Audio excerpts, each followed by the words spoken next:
ایک دل کے ٹکڑے ہزار ہوئے۔ اس گانے کو سن کر جس طرح رفیع صاحب کی یادیں تازہ ہو رہی تھیں، اسی طرح مسکان کی بھی پرانی یادوں کا چراغ اس کی آنکھوں میں جھلملاتے نظر آ رہے تھے۔ اس کی خوبصورت آنکھوں سے چاند ستارے ٹوٹ کر زمین پر بکھرنے لگے۔ ہزار ٹکڑوں میں اپنے آنسوؤں کو بڑی مشکل سے اس نے گرنے سے سنبھال تو لیا، لیکن اس کی یادوں کا سلسلہ ہزار کوششوں کے بعد بھی روکنے سے نہ رک سکا۔ وہ ایک مشہور اداکارہ ہو کر بھی خود کو گمنامی کے دلدل میں ہی محسوس کر رہی تھی۔ اس کی زندگی میں ایسی کوئی کمی نہیں تھی جس کا اثر اس کی خوشحال زندگی میں کوئی درد و غم بن کر داخل ہوتا۔ ہزاروں دلوں میں اس کے لیے صرف چاہت ہی چاہت تھی، لیکن اس کا دل تو صرف کسی ایک کے لیے دھڑک رہا تھا۔ وہ تھا شاداب، جسے وہ آج تک بھول نہیں پائی تھی۔ اس کا تصور ہی اس کی زندگی کی گاڑی کو کھینچ رہا تھا۔ گاڑی، بنگلہ، عیش و آرام کا سارا سامان اس کے لیے قدموں پر پڑا تھا۔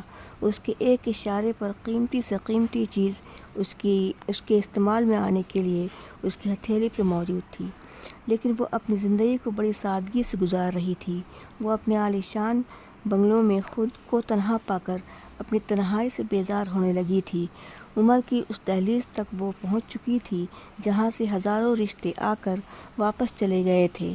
شاداب سے بچھڑنے کے بعد اس نے اپنی شادی کا ارادہ ہی ترک کر دی تھی۔ شاداب اس کی زندگی میں اول اور آخر پیار بن کر داخل ہوا تھا۔ جس طرح وہ اپنے کالج میں ایک حسینہ کا خطاب لے چکی تھی، اسی طرح شاداب بھی حسین و جمیل نوجوان کے نام سے جانا جاتا تھا۔ شاداب ایک امیر گھرانے سے تعلق رکھتا تھا۔ اس کے والدین کافی دولت مند تھے۔ اپنے والدین کا وہ اکلوتا لڑکا تھا۔ اکلوتی اولاد ہونے کا اس نے بھرپور فائدہ اٹھایا تھا۔ اس کے لیے کھلونے کی دکانیں اس کے گھر میں ہی سجی ہوتیں اور وہ تمام کھلونے ایک دن کا مہمان ہوا کرتا تھا۔ اس کے والدین دن میں بھی اس کی ہتھیلی پر چاند رکھنے کی کوشش کیا کرتے تھے۔ اس کی ہر تمنا، ہر آرزو زبان کھولنے سے پہلے ہی پوری ہو جایا کرتی تھی۔ اس کے والدین چاند ستاروں سے ہی اسے بہلانے کی کوشش کیا کرتے تھے۔ کالج کی تمام لڑکیاں صرف اسی کا دم بھرا کرتی تھیں، لیکن اسے ان تمام لڑکیوں میں مسکان کا ہی چہرہ بھانے لگا تھا۔ مسکان بھی اس کی محبت میں بڑی آسانی سے گرفتار ہونے لگی تھی۔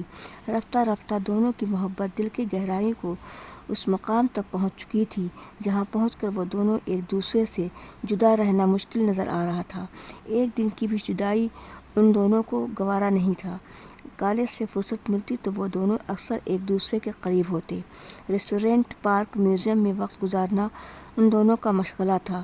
دونوں کی پہلی ملاقات ریسٹورینٹ میں ہوئی تھی۔ وہ دونوں ایک دوسرے کے آمنے سامنے بیٹھے کافی کی چسکی لے رہے تھے۔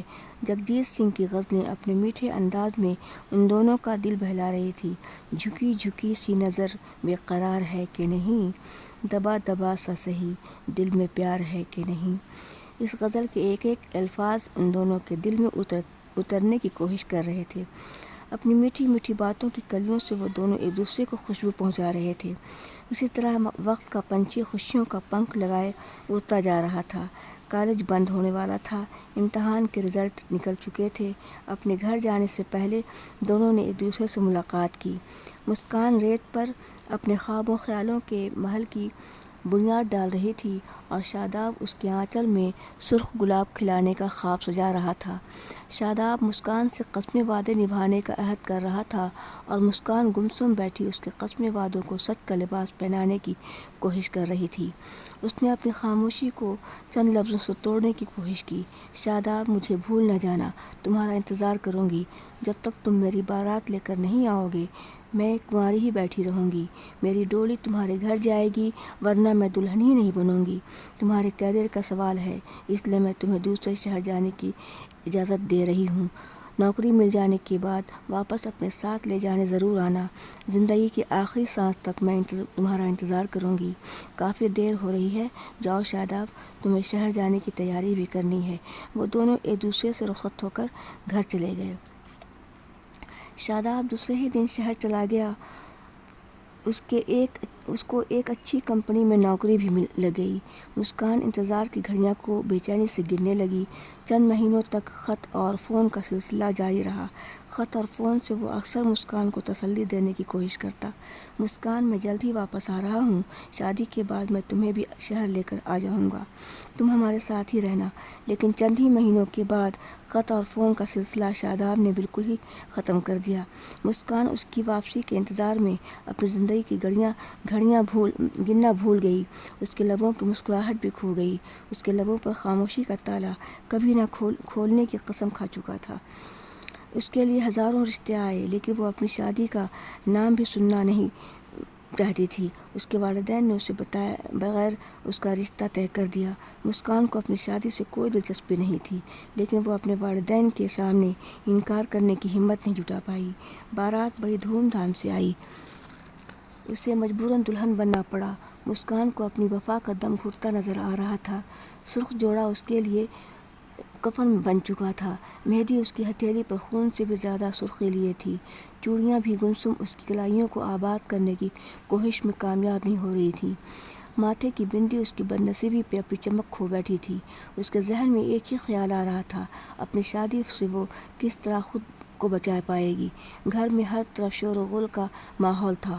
اس کے لیے شادی سے بچ پانے کا صرف ایک ہی راستہ نظر آ رہا تھا، گھر سے نکل کر وہ کسی سنسان جنگل میں چھپ جائے۔ خیال آتے ہی مسکان نے اپنا قدم گھر سے باہر کسی طرح نکال ہی لیا۔ شادی کی محفل سے دور نکل کر وہ کہاں جائے؟ اسے ہر طرف بند راستہ ہی نظر آ رہا تھا۔ در در کی ٹھوکریں کھانے کے بعد کسی طرح اسے منزل مل ہی گئی۔ اس کی خوبصورتی نے اس کے فن کو چار چاند لگا دیا۔ وہ ایک مشہور اداکارہ بن گئی۔ تمام رشتے ناطے اس کے کافی دور ہو چکے تھے، لیکن اس کی شخصیت نے اسے ناتا نہیں توڑا تھا۔ وہ اپنے کام کی مشغولیت میں بہرنے لگی تھی۔ ایک دل کے ٹکڑے ہزار ہوئے کہانی کو اس نے اپنی داستان سمجھ کر لکھا اور اپنی کہانی کو بولتی تصویر کا روپ بھی دیا۔ اس طرح وہ ایک اچھی اداکارہ بن گئی۔ سارا دن وہ اپنے کام کو بخوبی نبھانے میں لگی رہتی اور رات وہ اپنے تصور کی دنیا بسانے میں مشغول رہنے کی کوشش کرتی۔ رات کے 8 بج رہے تھے۔ وہ تنہا اپنے کمرے میں شاداب کی تصویر سے باتیں کرنے میں لگی تھی کہ اچانک اس کے نوکر راجو نے آواز دی، میم صاحب، کوئی شخص آپ سے ملنے آیا ہے، کہتا ہے کہ مل کر فوراً چلا جاؤں گا۔ وہ دیکھنے میں کوئی بھکاری معلوم پڑتا ہے۔ مسکان نے جیسے ہی دروازے کی طرف نظر ڈالی، اس کی آنکھیں کچھ پل کے لیے اس شخص کو دیکھتی ہی رہ گئی۔ سامنے کھڑا وہ شخص شاداب ہے یا کوئی اور؟ وہ یہ سمجھ نہیں پا رہی تھی۔ شاداب کی حالت اتنی بری ہو سکتی ہے، وہ سوچ میں پڑ گئی۔ ایک مجبور اور لاچار انسان اس کے سامنے بے بس کھڑا ہے۔ اس شخص کی داڑھی بڑھی ہوئی تھی اور بال کافی لمبے تھے۔ اس کے لاغر جسم پر پھٹے پرانے گندے کپڑے دیکھ کر وہ شاداب کو پہچان نہیں پا رہی تھی۔ وہ حیران سی بے ساختہ اس شخص کو دیکھنے لگی تھی کہ اچانک اس شخص نے اس کی حیرانی دیکھ کر اسے خیالوں سے جگایا۔ مسکان، حیران کیوں ہو رہی ہو؟ میں ہی ہوں، وہ بدنصیب شاداب، اور تمہارا گنہگار بھی۔ میری جو حالت تم دیکھ رہی ہو، یہ میرے کیے کی سزا ہے۔ اوپر والے نے تو مجھے معاف نہیں کیا اور سزا بھی دے ڈالی، لیکن اب تم سے معافی کی امید لیے در در بھٹک رہا ہوں۔ میں زندہ ہوں تو صرف تم سے معافی مانگنے کے لیے۔ آج مجھے معافی کی بھیک دے کر میری موت بھی آسان کر ہی ڈالو۔ ہاں مسکان، تم سے بچھڑنے کے بعد میں نے بربادی کا راستہ اختیار کر لیا تھا۔ ہمارے پاس آج کچھ بھی نہیں ہے۔ اس ہاتھ میں اپنی کمائی کی ایک پھوٹی کوڑی بھی نہیں بچی۔ بچپن میں اپنے ہر ایک کھلونے کو ایک دن کھیلنے کے بعد توڑا کرتا تھا، اور جوانی میں ہر ایک دن نئی لڑکی سے دوستی کرنے میں گزارنے لگا تھا۔ ان لڑکیوں نے بھی مجھے کھلونے کی طرح استعمال کیا۔ میں ان لڑکیوں میں روپے، گہنے سب کچھ لٹاتا رہا، اور ایک دن ہماری نوکری بھی ہمارے ہاتھ سے نکل گئی۔ ہمارے والدین ہمارے لٹ جانے کے غم میں اس دنیا سے گزر گئے، اور آج ہمارے نزدیک آنے سے ہمارا سایہ بھی گھبراتا ہے۔ زندگی کا پہلا پیار ٹھکرا کر میں نے بہت ہی بڑی بھول کی ہے مسکان۔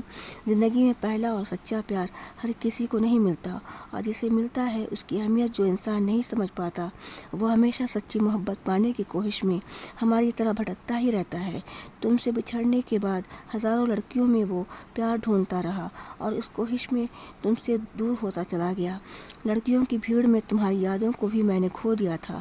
ہر دن ہر رات ہماری ملاقات ایک نہ ایک نئی لڑکی سے ہوا کرتی تھی۔ اپنی آوارگی میں اس قدر گم ہوتا چلا گیا کہ مجھے کچھ ہوش ہی نہیں رہا۔ سب کچھ لٹ جانے کے بعد جب مجھے ہوش آیا تو ہماری ساری دولت مٹی میں مل چکی تھی۔ ہمارے پاس کچھ نہیں بچا تھا۔ بھوکا پیاسا در در کی ٹھوکریں کھاتا رہتا ہوں۔ سب کچھ کھو چکا ہوں اور آج صحت بھی ہمارا ساتھ نہیں دے پا رہی ہے۔ آنکھوں سے کچھ دکھائی نہیں دیتا۔ چلتا ہوں تو لڑکھڑا کر گر پڑتا ہوں۔ اس طرف سے گزر رہا تھا کہ اچانک ہماری نظر تمہاری کوٹھی کے باہر چپکی تمہاری تصویر پہ پڑی، جسے دیکھ کر اپنی آنکھوں کی دھندلی سی روشنی میں بھی تمہاری جھلک صاف صاف میں نے پائی اور پھر خود کو روک نہ سکا۔ ایک دھندلی سی جھلک میں تم سے ملنے کی ہمت دلائی، ورنہ میں اس قابل کہاں کہ تمہارا سامنا بھی کر سکوں۔ زمیں کا کیڑا آسماں پہ نظر کر بیٹھا ہے۔ ہماری اس بھول کو معاف کر دینا مسکان، اور جو جی چاہے سزا دے دینا۔ ہماری زندگی کا کوئی بھروسہ نہیں، کب وہ ہمارا ساتھ چھوڑ دے اور میں یہیں تمہارے قدموں میں پڑا رہ جاؤں۔ تم مجھے معافی دے کر میری موت آسان کر دو۔ اپنی غلطی پہ میں بہت شرمندہ ہوں، تمہارا مجرم ہوں، تمہاری اجازت بغیر میں رخصت بھی نہیں ہو سکتا، تمہارا قصوروار ہوں۔ اس دنیا سے جانے سے پہلے مجھے تمہاری معافی چاہیے تاکہ میں چین سے تمہارا نام لیتا دنیا سے چلا جاؤں۔ میری موت آسان کر دو، مجھے معاف کر دو۔ شاداب بچوں کی طرح مسکان کے قدموں میں گر کر رونے لگا۔ مسکان نے شاداب کو اپنی باہوں کا سہارا دے کر اٹھایا اور صوفے پر بٹھاتے ہوئے کہا، تمہیں شرمندہ ہونے کی کوئی ضرورت نہیں۔ مجھ سے ملنے نہ بھی آتے تو میں نے تمہیں معاف کر دیا تھا، لیکن مجھے یقین تھا کہ ایک نہ ایک دن تم ضرور آؤ گے۔ تمہیں اس حال میں دیکھ کر میں پھر سے بے چین ہو اٹھی ہوں۔ شاداب، میں نے تو یہ سوچا بھی نہیں تھا، جو پیار ہماری زندگی سے وابستہ ہے وہ پیار ہماری موت کی جھلک بھی دکھا سکتا ہے۔ میں زندہ ہوں تو صرف تمہاری یادوں کے سہارے، اور وہ یادیں بھی آج دم توڑنے والی ہیں۔ بھلا میں کیسے زندہ رہ پاؤں گی؟ تمہیں کچھ ہو گیا تو تمہاری موت بھی میں کبھی برداشت نہیں کر پاؤں گی۔ میں نے تو ہر پل تمہاری یہی راہ دیکھی ہے، تمہاری دلہن بنوں گی، تم بارات لے کر آؤ گے، ہماری ڈولی تمہارے گھر جائے گی، یہ خواب ایک نہ ایک دن سچا ہوگا۔ یہ ہمارا یقین تھا۔ انتظار کی گھڑیاں ختم ہو چکی، دولت شہرت یہ سب تمہارا ہی تو ہے۔ جو کمی تھی وہ تمہارے آنے کے بعد نہیں رہی۔ میں تنہا نہیں ہوں، ہمارے ساتھ ہمارا پیار بھی ہے۔ ہمارا پیار اتنا کمزور نہیں کہ پل بھر میں ہی دم توڑ جائے۔ میں تمہیں ایک اچھے ڈاکٹر سے دکھاؤں گی، تمہارا علاج کراؤں گی، تم جلد ہی اچھے ہو جاؤ گے، تمہاری بارات سجے گی، تمہارا گھر خوشیوں سے بھر جائے گا، تمہاری دلہن بن کر میں تمہارے دل کے اندر رہوں گی، ہمیشہ ہم دونوں کی مسکراہٹ ہونٹوں پہ کلیوں کی طرح کھلتی نظر آئے گی۔ مسکان نے شاداب کو ڈاکٹر سے چیک اپ کرایا۔ ڈاکٹر نے جو بیماری بتائی سن کر مسکان رو پڑی، لیکن ڈاکٹر نے تسلی دی، اسے یقین دلایا کہ وہ جلد ہی شاداب کو اچھا کر دے گا۔ شاداب کو ایڈز اور ٹی بی کی بیماری نے جکڑ لیا تھا۔ وقت پر علاج ہونا اس کی خوش نصیبی تھی۔ شاداب چند ہی مہینوں میں بالکل صحت مند ہو گیا۔ مسکان اس کی خدمت میں رات دن ایک کیے رہتی۔ اس کی دعاؤں نے بھی اثر دکھایا، ورنہ شاداب کا زندہ اٹھ کھڑا ہونا مشکل تھا۔ شاداب نے اس ڈاکٹر کا شکریہ ادا کیا اور سامنے کھڑی مسکان پر بھی اس نے پیار بھری نظر ڈالی، جسے مسکان نے پیار کا بھرپور خزانہ سمجھ کر زندگی بھر کے لیے سمیٹ لیا۔ ڈاکٹر کے چلے جانے کے بعد شاداب نے اپنی ادھوری باتیں مسکان سے کہی۔ لفظوں میں تمہارا احسان کبھی نہیں چکا سکتا۔ مجھے خطرناک مرض نے موت کے دہلیز تک پہنچا دیا تھا، لیکن تم نے اپنی محبت کو زندہ دیکھنے کے لیے اوپر والے سے مجھے پھر سے مانگ ہی لیا۔ اس خطرناک بیماری سے مجھے بچا پانا مشکل تھا، لیکن تمہاری بھرپور کوشش نے مجھے صحت یاب کر دیا۔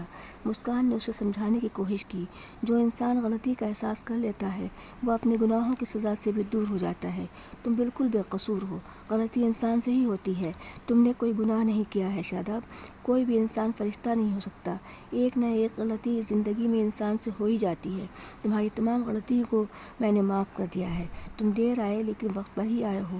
ویسے بھی میں نے تمہیں ایک لمحے کے لیے بھی کبھی اپنی نظروں سے دور ہونے نہیں دیا ہے۔ تم نے ہزاروں دل کے ٹکڑے کرنے میں وقت گزارا ہے، اور میں نے اپنی محبت کو ہزار ٹکڑوں میں تقسیم کبھی ہونے نہیں دیا ہے۔ ہمیشہ میں نے اپنی محبت کو ٹوٹ کر بکھرنے سے بچانے کی کوشش کی ہے۔ ہاں شاداب، ریت پر ڈالے مہر کی بنیاد اب حقیقت بن چکی ہے۔ سرخ آنچل میں سرخ گلاب کھلنے کا خواب تمہارا سچ ہونے والا ہے۔ یہ کوٹھی آج سے تمہاری ہے۔ اپنی یہ کوٹھی خوشیوں کے قمقموں سے سجا دو۔